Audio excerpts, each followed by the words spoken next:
Zdravo, dobrodošli, ja se zovem Maja i danas ću vam pokazati kako najjednostavnije možete da posijete paradajz. Izabrane posude sa otvorenim tlom, sa rupicama da može voda da izađe, višak vode smo pripremili i sada stavljamo zemlju koju smo smiješali ili kupili gotovu za rasad. Ona treba da bude niske vrijednosti nutricionalne da bi se mogla sjemenka razviti, da bi stvorila jak korijen. Napunimo to lijepo pa ćemo onda da stavimo naša sjemena od paradajza pa ćemo poklopiti ponovo sa jednim slojem zemlje. Velike komade vadimo. Oni nam ne trebaju, neće smetati, ali ne moraju biti kada ih već vidimo. Ovo je miks domaćeg biljnog komposta i kokosove zemlje, kao što smo skupa to natopili bili. Malo ću da stisnem, pa dolaze sjemena. Sjemena smo od prošle godine sačuvali.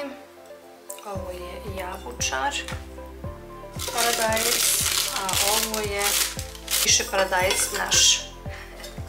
Kako sam ga ostavila, taj video ću da ovdje sada prikačim. Sada ćemo da stavimo. Nema veze što su zalijepljene sjemenke, može slobodno da ide više odjednom na jedno mjesto jer neće svaka proklijati.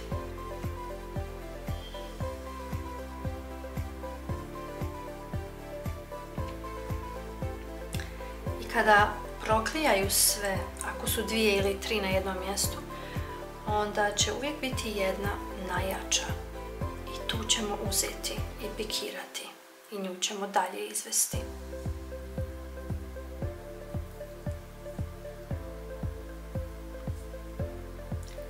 Paradajza nikad dovoljno, može slobodno da se dobro stavi.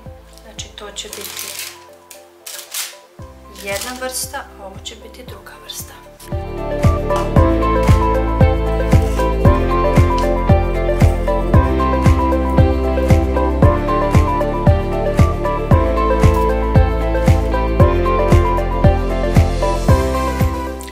Sjemena pokrivamo samo jednim tankim slojem zemlje.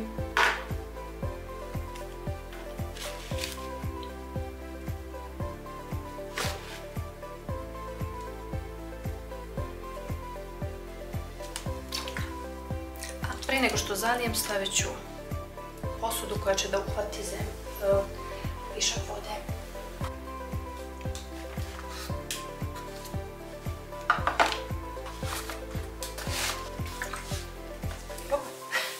Pazite kada ovo šprica na sve strane. Prvo isprobajte gdje će da šicne.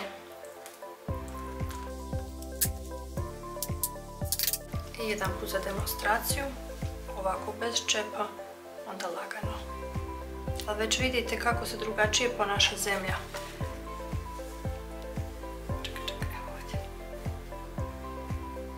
Kada dolazi veća količina vode odjednom, onda hoće i da ispliva sjemenka i da se pomjeri.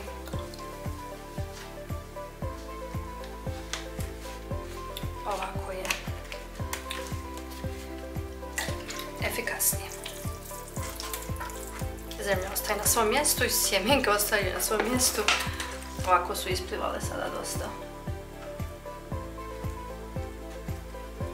na površinu. Ćemo ih vratiti, nije problem. I sljedeće je da obilježimo koje su.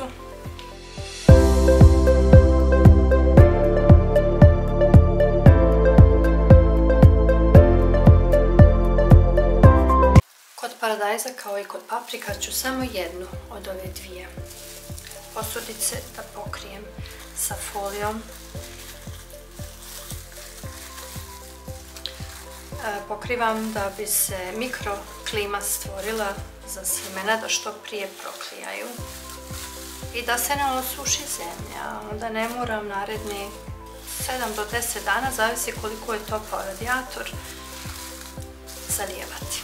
Da stavim čak i jednu gumicu, dala sam ovdje gumicu, pošto neće da se zalijepi, onda ovako.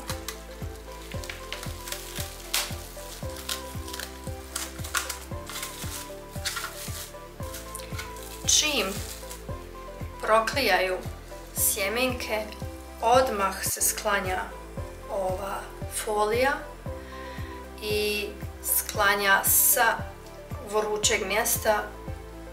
Također, paradajz kao i paprika zahtjeva visoku temperaturu da proklija između 22 i 28, idealno bi bilo 25-26 stepeni.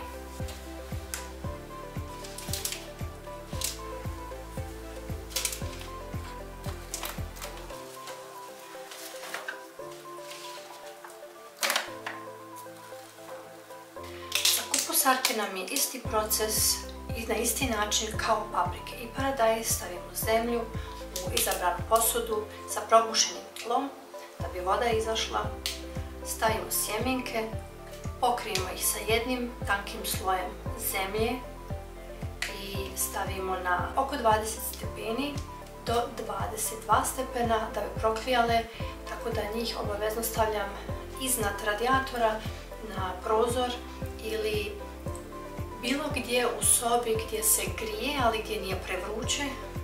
Na podu mogu biti pokrivene da ne dolazi svjetlost do njih i nakon 5 dana do 7 dana provjerim jesu proklijale.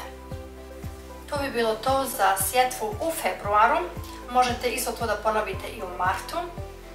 Hvala za gledanje i vidimo se u nekom sljedećem videu.